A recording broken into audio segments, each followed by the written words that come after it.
Documento 7. A relação do Filho Eterno com o Universo. O Filho original está sempre interessado na execução dos aspectos espirituais do propósito eterno do Pai, tal como se dá em seu desenvolvimento progressivo nos fenômenos dos universos em evolução e com os múltiplos grupos de seres vivos. Nós não compreendemos totalmente esse plano eterno, mas o Filho do Paraíso sem dúvida o entende. O Filho é como o Pai, no sentido de que busca outorgar tudo o que é possível de si próprio aos seus filhos coordenados e aos seus filhos subordinados. E o Filho compartilha da natureza autodistributiva do Pai, na doação irrestrita de si próprio ao Espírito Infinito, o executivo conjunto deles. Como sustentadora das realidades espirituais, a segunda fonte centro é o contrapeso eterno da Ilha do Paraíso, que tão magnificamente sustenta todas as coisas materiais. Assim, a primeira fonte centro é revelada para sempre na beleza material dos admiráveis modelos da Ilha Central e nos valores espirituais da personalidade superna do Filho Eterno. O Filho Eterno é de fato o sustentador da vasta criação de realidades espirituais e de seres espirituais. O mundo espiritual é o hábito e a conduta pessoal do Filho, e as realidades impessoais de natureza espiritual são sempre sensíveis à vontade e ao propósito da personalidade perfeita do Filho absoluto. O Filho, todavia, não é pessoalmente responsável pela conduta de todas as personalidades espirituais. A vontade da criatura pessoal é relativamente livre e por isso determina as ações desses seres volitivos. O mundo do livre-arbítrio do espírito nem sempre é verdadeiramente representativo do caráter do Filho Eterno, como a própria natureza em Urântia não é reveladora, verdadeiramente, da perfeição e da imutabilidade do paraíso, nem da deidade. Contudo, não importando o que possa caracterizar a ação do livre-arbítrio do homem ou do anjo, o domínio eterno do Filho no controle gravitacional universal de todas as realidades do espírito continua absoluto. 1. O circuito da gravidade do espírito. Tudo que foi ensinado a respeito da imanência de Deus, da sua onipresença, onipotência e onisciência é igualmente verdadeiro para o Filho nos domínios espirituais. A pura e universal gravidade do espírito de toda a criação, esse circuito puramente espiritual, reconduz diretamente à pessoa da segunda fonte centro no paraíso. Ela comanda o controle e a operação desse domínio sempre presente e infalível de todos os valores verdadeiramente espirituais. Assim, o Filho Eterno exerce uma soberania espiritual absoluta. Ele sustenta literalmente todas as realidades espirituais e todos os valores espiritualizados, por assim dizer, na palma da sua mão. O controle da gravidade espiritual universal é uma soberania espiritual universal. Esse controle da gravidade das coisas espirituais atua independentemente do tempo e do espaço. Por isso, a energia espiritual não sofre diminuição na transmissão. A gravidade do espírito nunca está sujeita a demoras no tempo, nem passa por reduções espaciais. Não decresce de acordo com o quadrado da distância da sua transmissão. Os circuitos do poder do espírito puro não são retardados pela massa da criação material. E essa transcendência do tempo e do espaço, das energias puramente espirituais, é inerente à absolutez do Filho. Não se deve à interposição das forças antigravitacionais da terceira fonte centro. As realidades espirituais são sensíveis, sim, ao poder de atração do centro de gravidade espiritual, de acordo com o seu valor qualitativo e com o grau real da sua natureza espiritual. A substância espiritual, a qualidade, é tão sensível à gravidade espiritual quanto a energia organizada da matéria física, a quantidade, é sensível à gravidade física. Os valores espirituais e as forças do espírito são reais. Do ponto de vista da personalidade, o espírito é a alma da criação, a matéria é o corpo físico nebuloso. As reações e flutuações da gravidade do espírito são sempre fiéis ao conteúdo dos valores espirituais, ao status espiritual qualitativo de um indivíduo ou de um mundo. Esse poder de atração responde instantaneamente aos valores inter- e intraespirituais em qualquer situação no universo ou em qualquer condição planetária. Todas as vezes que uma realidade espiritual se realiza nos universos, essa alteração necessita de um reajustamento imediato e instantâneo na gravidade espiritual. Esse espírito novo é, de fato, uma parte da segunda fonte centro. E com a mesma certeza que o homem mortal se torna um ser espiritualizado, ele alcançará o Filho espiritual, o centro e a fonte da gravidade espiritual. O poder de atração espiritual do Filho é inerente, em um grau menos elevado, a muitas ordens de filiação do paraíso, pois existem dentro do circuito absoluto de gravidade do espírito aqueles sistemas locais de atração espiritual que funcionam nas unidades menores da criação. Essas focalizações subabsolutas da gravidade do espírito são uma parte da divindade das personalidades criadoras do tempo e do espaço e estão correlacionadas ao supercontrole emergente experiencial do Ser Supremo. A força de atração da gravidade do espírito e a sensibilidade a ela não apenas atuam no universo como um todo, mas também e até mesmo entre indivíduos e grupos de indivíduos. Há uma coesão espiritual entre as personalidades espirituais e espiritualizadas de qualquer mundo, raça, nação ou grupo de indivíduos de uma mesma crença. Há uma atração direta de natureza espiritual entre pessoas de mente espiritualizada, de gostos e aspirações semelhantes. O termo espíritos afins não é mera figura de discurso. Tal como a gravidade material do paraíso, a gravidade espiritual do Filho Eterno é absoluta. O pecado e a rebelião podem interferir no funcionamento dos circuitos do universo local, mas nada pode suspender a gravidade espiritual do Filho Eterno. A rebelião de Lúcifer produziu muitas mudanças no vosso sistema de mundos habitados e em Urântia. Mas nós não constatamos que a quarentena espiritual resultante do vosso planeta tenha afetado no mínimo que seja a presença e a função tanto do espírito onipresente do Filho Eterno quanto do circuito, ligado a ele, da gravidade espiritual. Todas as reações no circuito de gravidade do espírito do grande universo são previsíveis. Reconhecemos todas as ações e reações do Espírito onipresente do Filho Eterno e consideramos que sejam confiáveis. De acordo com leis bem conhecidas, podemos medir e efetivamente medimos a gravidade do Espírito, do mesmo modo que o homem tenta computar a ação da gravidade física finita. Há uma resposta invariável do Espírito do Filho a todas as coisas, seres e pessoas espirituais, e essa resposta está sempre de acordo com o grau de factualidade, o grau qualitativo de realidade de todos esses valores espirituais. Todavia, junto com essa função bem confiável e previsível de presença espiritual do Filho Eterno, são encontrados fenômenos que não são tão previsíveis pelas suas reações. Tais fenômenos indicam provavelmente a ação coordenada do absoluto da deidade nos domínios dos potenciais espirituais emergentes. Sabemos que a presença espiritual do Filho Eterno é a influência de uma personalidade majestosa e infinita, mas dificilmente consideramos as reações associadas às supostas atuações do absoluto da deidade como sendo pessoais. Vistos por pessoas e do ponto de vista da personalidade, o Filho Eterno e o Absoluto da Deidade parecem estar relacionados do seguinte modo: o Filho Eterno domina o reino dos valores espirituais factuais, enquanto o Absoluto da Deidade parece abranger o vasto domínio dos valores espirituais potenciais. Todo valor factual de natureza espiritual encontra acolhimento no domínio da gravidade do Filho Eterno. Mas, se for potencial, então, aparentemente, aloja-se na presença do absoluto da deidade.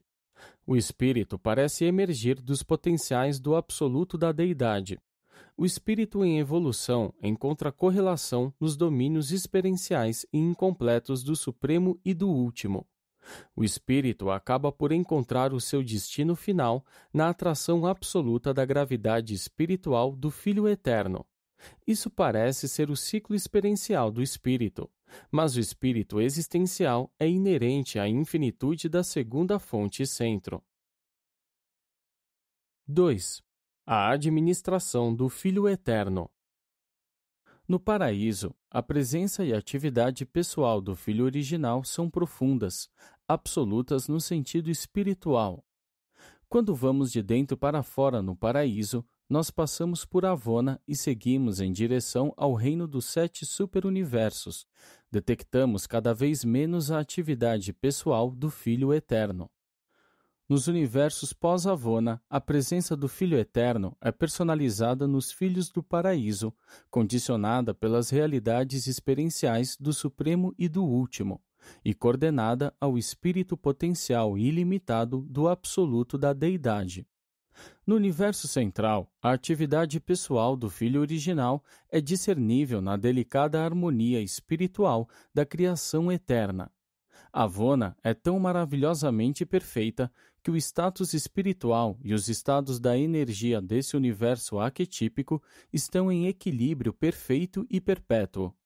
Nos superuniversos, o Filho não está pessoalmente presente nem é residente. Nessas criações, ele mantém apenas uma representação suprapessoal. Essas manifestações espirituais do Filho não são pessoais. Não estão no circuito de personalidade do Pai Universal. Nós não conhecemos um termo melhor para indicá-las do que a designação de suprapersonalidades. E elas são seres finitos, não são nem absonitas nem absolutas.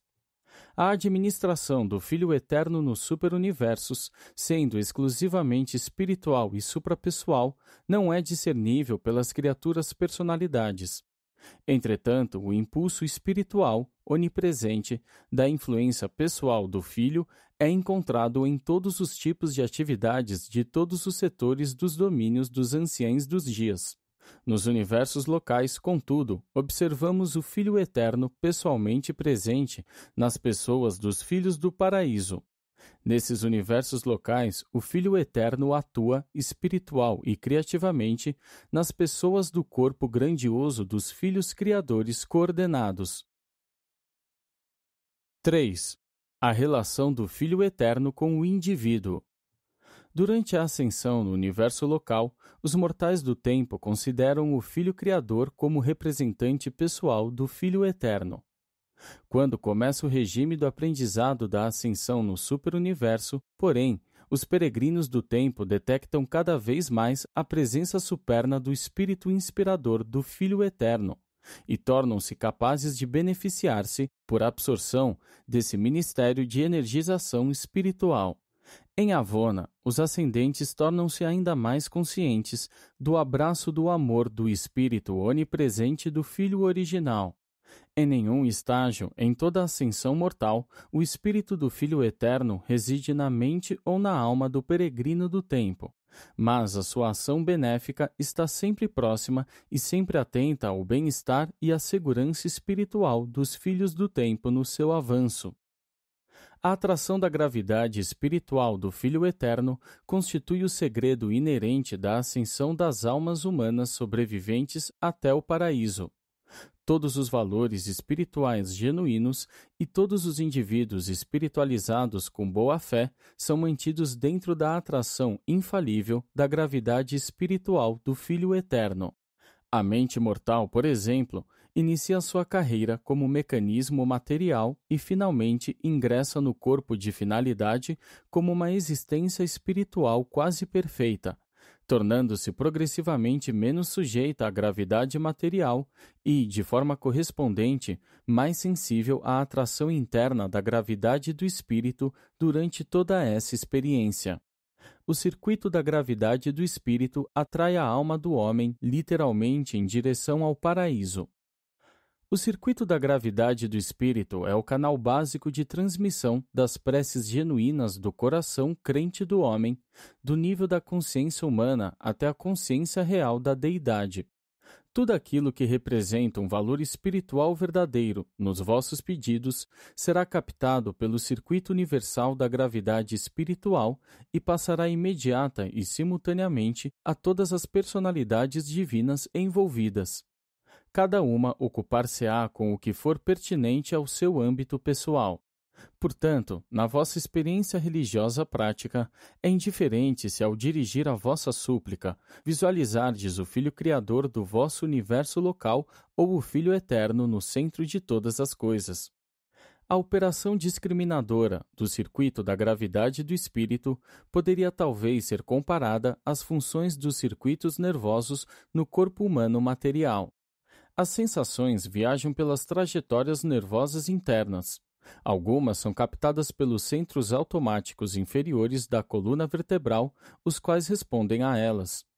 Outras passam aos centros menos automáticos, mas educados pelo hábito, do cérebro inferior, enquanto as mensagens mais importantes e vitais atravessam com rapidez esses centros subordinados e são imediatamente registradas nos níveis mais elevados da consciência humana. No entanto, quão mais perfeita é a magnífica técnica do mundo espiritual! Se qualquer coisa, plena de um valor espiritual supremo, surgir na vossa consciência, quando vós lhe derdes expressão, nenhum poder no universo pode impedir que ela se encaminhe direta e velozmente à personalidade do Espírito Absoluto de toda a criação. Inversamente, se as vossas súplicas forem puramente materiais e totalmente egocêntricas, não existe plano por meio do qual tais preces sem maior dignidade possam encontrar lugar no circuito espiritual do Filho Eterno. O conteúdo de qualquer petição que não seja ditada pelo Espírito não pode encontrar lugar no circuito universal do Espírito. Tais pedidos puramente egoístas e materiais perecem. Eles não ascendem aos circuitos dos valores espirituais verdadeiros. Tais palavras são como o bronze que soa e o símbolo que ressoa. É o pensamento motivador do conteúdo espiritual que valida a súplica do mortal. As palavras não têm valor. 4. Os planos da perfeição divina. O Filho Eterno está em ligação eterna com o Pai no prosseguimento, com êxito, do plano divino de progresso, o plano universal para a criação, evolução, ascensão e aperfeiçoamento das criaturas dotadas de vontade. E, na plenitude divina da fé, o Filho é o eterno igual ao Pai. O Pai e o seu Filho são como um na formulação e no prosseguimento desse plano gigantesco de realização para o avanço dos seres materiais do tempo até a perfeição da eternidade. Esse projeto de elevação espiritual das almas ascendentes do espaço é uma criação conjunta do Pai e do Filho, e eles estão, com a cooperação do Espírito Infinito, empenhados na execução conjunta do seu divino propósito. Esse plano divino para atingir a meta da perfeição abrange 3 empreendimentos que, ainda que maravilhosamente correlacionados, são únicos na aventura do universo. 1. O plano de realização progressiva. Este é o plano do Pai Universal para a ascensão evolucionária, um programa aceito sem reservas pelo Filho Eterno quando ele participou da proposta do Pai. Façamos as criaturas mortais à nossa própria imagem. Esse aprovisionamento para elevar as criaturas do tempo envolve a outorga feita pelo Pai dos ajustadores do pensamento e a dotação da prerrogativa da personalidade às criaturas materiais. 2. O plano de auto-outorga. O plano universal seguinte é o grande empreendimento da revelação do Pai, feita pelo Filho Eterno e pelos seus filhos coordenados. Esse é o propósito do Filho Eterno e consiste na sua autodoação por meio dos Filhos de Deus, as criações evolucionárias personalizando-se e factualizando-se ali, para encarnar e tornar real o amor do Pai e a misericórdia do Filho às criaturas de todos os universos. Inerentemente ao plano de auto-outorga e como um aspecto do aprovisionamento da ministração do amor, os filhos do paraíso atuam como reabilitadores daquilo que a vontade desviada da criatura colocou sob ameaça espiritual. Quando e onde ocorrer uma demora no funcionamento do plano de realização dessa meta, Se a rebelião, por acaso, afetar ou complicar tal realização, então o aprovisionamento de emergência do plano de auto-outorga torna-se imediatamente ativo. Os filhos do paraíso ficam comprometidos e prontos para atuar como resgatadores, indo até os reinos mesmos da rebelião para ali restaurar o status espiritual das esferas. E foi esse serviço heróico que um filho criador coordenado prestou em Urântia, concomitantemente à sua carreira experiencial de auto-outorga para aquisição da soberania. 3. O plano de ministração da misericórdia. Uma vez formulados e proclamados o plano de realização da meta e o plano da auto-outorga, o Espírito Infinito, por si próprio e de si próprio, projetou e colocou em operação o empreendimento grandioso e universal da ministração da misericórdia. Esse serviço é verdadeiramente essencial à operação prática e efetiva, tanto da realização da meta quanto da auto-outorga. E as personalidades espirituais da terceira fonte centro compartilham todas do espírito de ministração da misericórdia, que, tão claramente, é uma parte da natureza da terceira pessoa da deidade. O Espírito Infinito atua verdadeira e literalmente como o executivo conjunto do Pai e do Filho, não apenas para a criação, como também para a administração. O Filho Eterno é o custódio pessoal, o comissário divino do plano universal do Pai para a ascensão da criatura. Tendo promulgado o mandado universal, sede perfeitos como eu sou perfeito, o Pai encarregou o Filho Eterno da execução dessa realização formidável. E o Filho Eterno compartilha a realização dessa missão superna com o seu coordenado divino, o Espírito Infinito. Assim, as deidades cooperam efetivamente no trabalho de criação, controle, evolução, revelação e ministração, e, se necessário for, de restauração e de reabilitação. 5. O Espírito da auto-outorga. O Filho Eterno, sem reservas, uniu-se ao Pai Universal para fazer a difusão para toda a criação da injunção formidável que é: sede perfeitos, assim como vosso Pai em Avona é perfeito. E desde então, essa conclamação tem motivado todos os planos de sobrevivência e todos os projetos de auto-outorga do Filho Eterno e da sua vasta família de filhos coordenados e agregados. E nessas muitas auto-outorgas, os filhos de Deus têm se tornado, para todas as criaturas evolucionárias, o caminho, a verdade e a vida. O Filho Eterno não pode contatar diretamente os seres humanos como o Pai pode, por meio da dádiva dos ajustadores do pensamento pré-pessoais. No entanto, o Filho Eterno aproxima-se das personalidades criadas por meio de uma série de gradações decrescentes de filiações divinas, até que lhe seja possível estar em presença do homem e, por vezes, como homem ele próprio. A natureza puramente pessoal do Filho Eterno é incapaz de fragmentação. O Filho Eterno faz a sua ministração como uma influência espiritual ou como uma pessoa, nunca de outro modo. Para o Filho, é impossível tornar-se uma parte da experiência da criatura, no mesmo sentido em que o ajustador Pai participa dela. Mas o Filho Eterno compensa essa limitação pela técnica da outorga de si próprio. Aquilo que a experiência das entidades fragmentadas significa para o Pai Universal, as experiências de encarnação dos filhos do paraíso significam para o Filho Eterno. O Filho Eterno não vem até o homem mortal como vontade divina, como o ajustador do pensamento que reside na mente humana. Mas o Filho Eterno efetivamente veio até o homem mortal em Urântia, quando a personalidade divina do seu filho, Micael de Nébadon, encarnou na natureza humana de Jesus de Nazaré. Para compartilhar da experiência das personalidades criadas, os filhos de Deus do paraíso devem assumir as naturezas verdadeiras de tais criaturas e encarnar as suas personalidades divinas, eles próprios factualmente como criaturas. A encarnação, o segredo de Sonarington, é a técnica do filho para escapar das correntes do absolutismo da personalidade, que de outro modo seria todo abrangente. Há muitíssimo tempo atrás, o Filho Eterno auto-outorgou-se em cada um dos circuitos da criação central, para esclarecimento e avanço de todos os habitantes e peregrinos de Avona, incluindo os peregrinos ascendentes do tempo. Em nenhuma dessas 7 auto-outorgas ele funcionou, seja como um ascendente, seja como um ser de Avona. Ele existiu como ele próprio. A sua experiência foi única. Não foi nem com nem como um humano ou outro peregrino, mas foi associativa de algum modo no sentido suprapessoal. Nem também passou ele pelo sono que se interpola entre o circuito interno de Avona e as margens do paraíso. Não é possível para ele, um ser absoluto, suspender a consciência da personalidade, pois nele todas as linhas da gravidade espiritual estão centradas.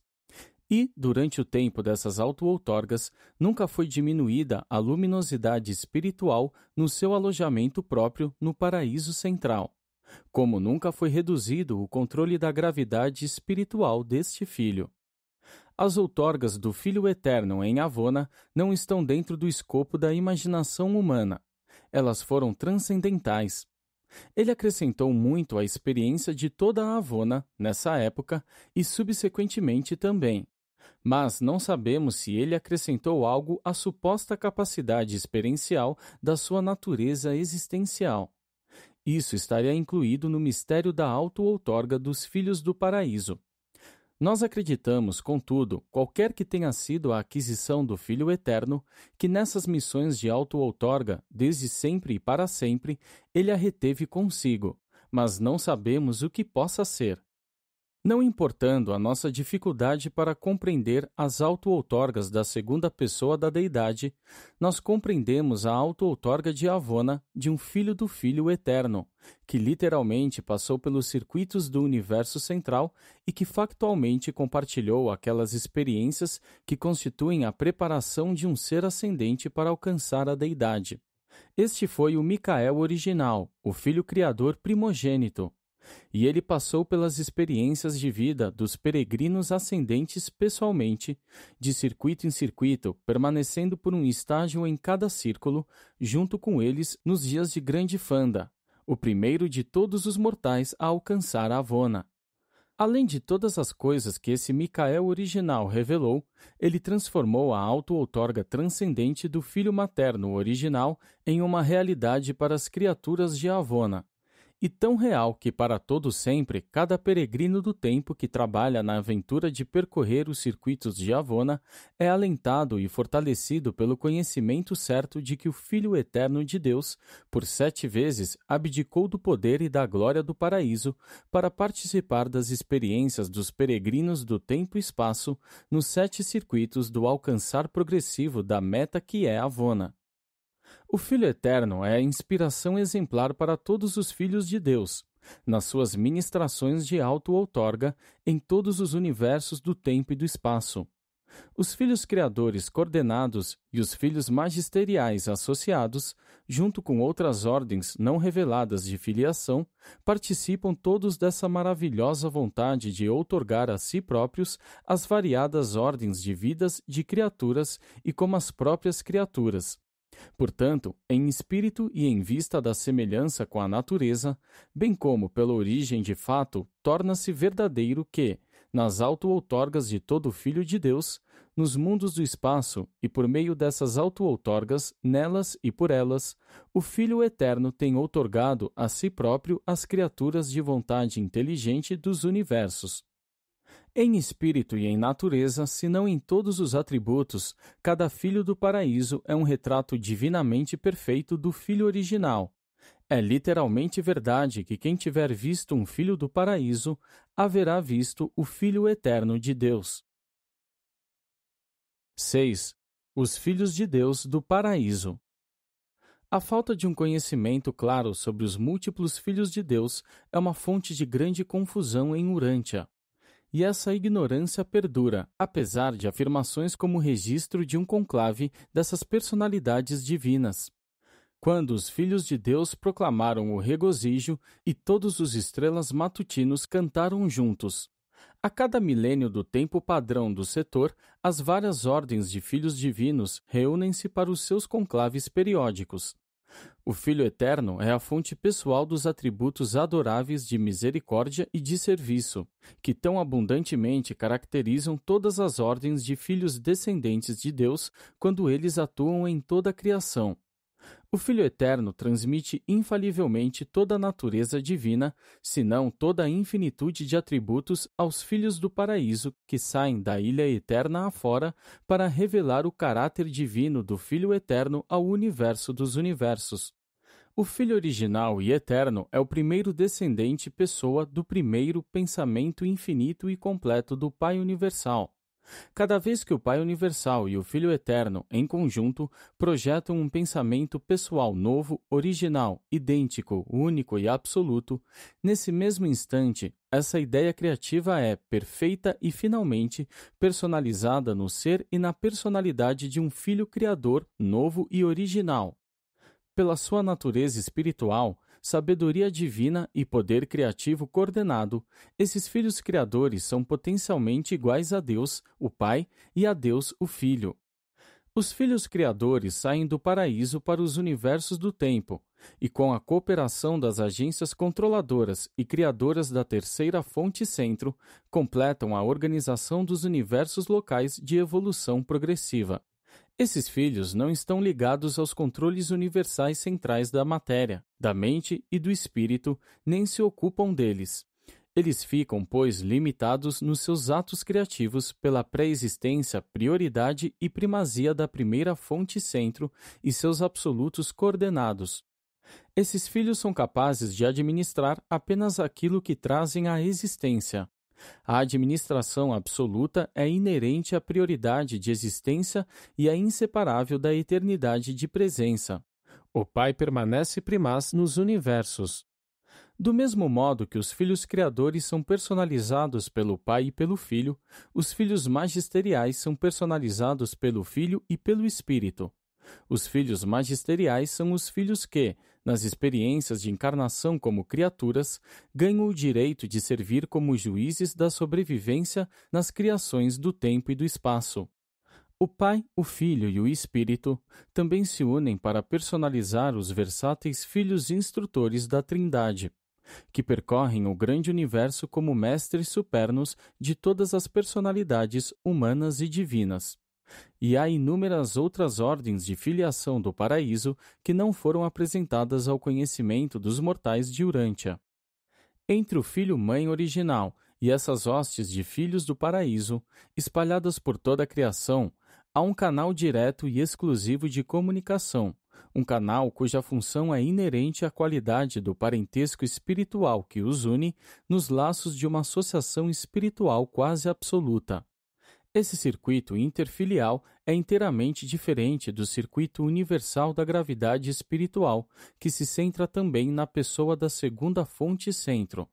Todos os filhos de Deus originários das pessoas das deidades do paraíso estão em comunicação direta e constante com o Filho-Mãe eterno.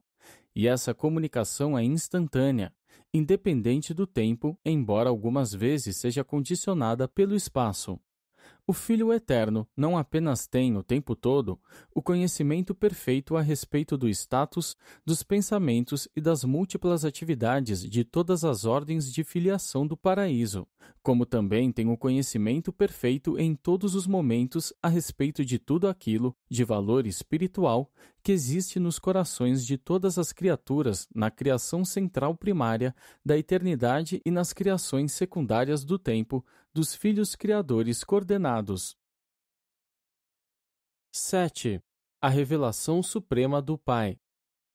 O Filho Eterno é uma revelação completa, exclusiva, universal e final do Espírito e da personalidade do Pai Universal.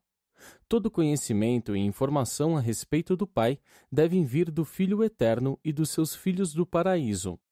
O Filho Eterno provém da eternidade e é uno espiritualmente com o Pai, de um modo total, sem reservas nem limites de qualificações espirituais. Na personalidade divina, eles estão coordenados. Em natureza espiritual, eles são iguais. Em divindade, eles são idênticos. O caráter de Deus certamente não poderia ser aprimorado de um modo intrínseco na pessoa do Filho, pois o Pai Divino é infinitamente perfeito.